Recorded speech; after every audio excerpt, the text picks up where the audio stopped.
sempre havia vist aquest local que ja portava tancat pràcticament 2 anys i pensava que estava mal guanyat, no? Que era un espai que podia ser un referent, que de fet ja havia sigut un referent a la ciutat als anys 80 i que estava tancat i que de les diferents iniciatives que l'havien obert i que l'havien volgut explotar com un element de comerç no havien tirat endavant i s'havia tornat a tancar. I un dia, per més inconsciència que una altra cosa, se'm va córrer a trucar i preguntar les condicions que hi havia. És que partint d'una premissa de donar valor a la cultura, al fet diferenciar que tenim els tarragonins de com entenem la cultura, doncs poder transformar aquests valors en un motor de negoci. És a dir, que intentant ser bastant íntegre amb el que nosaltres oferim al local, doncs que això sigués un impuls i a part que també servís per poder fer que sigués com un pal de paller de la ciutat.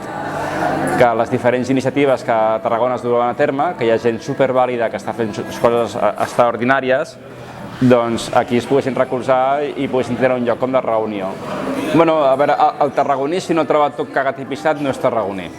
Això per començar, perquè tenim un igual que els francesos són com molt xuministes, que realment donen molt de valor a les seves produccions culturals, els tarragonins tenim com una desafecció respecte a lo nostre. Però la part bona també és que si tu aconsegueixes que Tarragona posicionar un projecte, tindrà una llarga vida.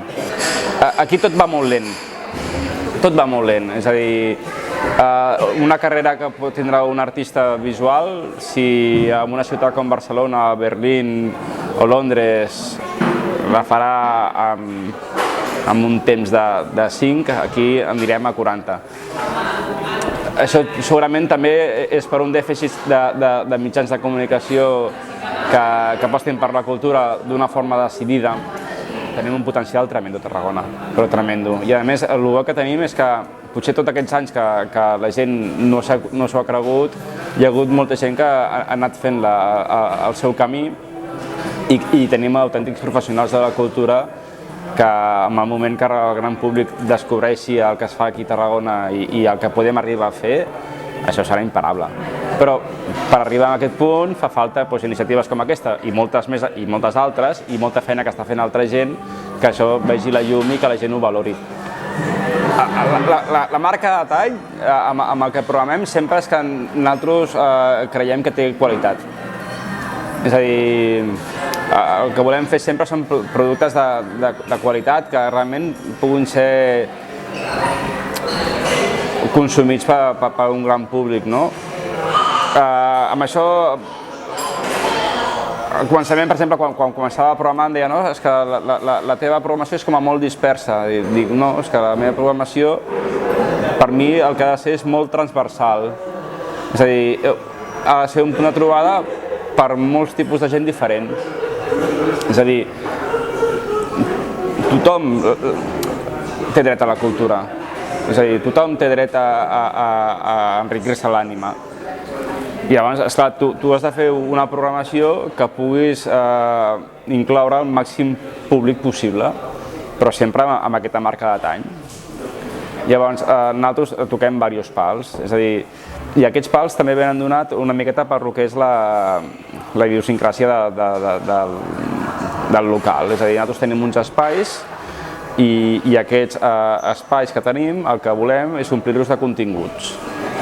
Llavors, per exemple, aquesta exposició que està aquí darrere, aquí el que hem fet, que és una producció que hem fet des de la cantonada, nosaltres, hem agafat a 22 artistes de Tarragona que van dels 20 anys als 30 anys i els hem acotat un espai on intervindre, que és una taula de skate. Doncs, bueno, aquest és un espai que podem oferir això i s'adapta. Per exemple, al menjador fem exposicions de fotografia històrica.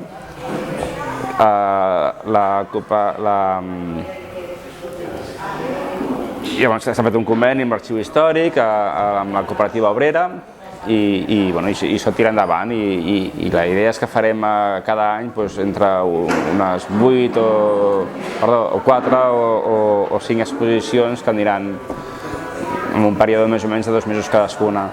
Al petit escenari que tenim fem concerts bastant acústics i de petit format sempre. Coses molt petitonetes però que considerem que tenen molta qualitat. I llavors l'últim cap de setmana de cada mes programem concerts de música clàssica.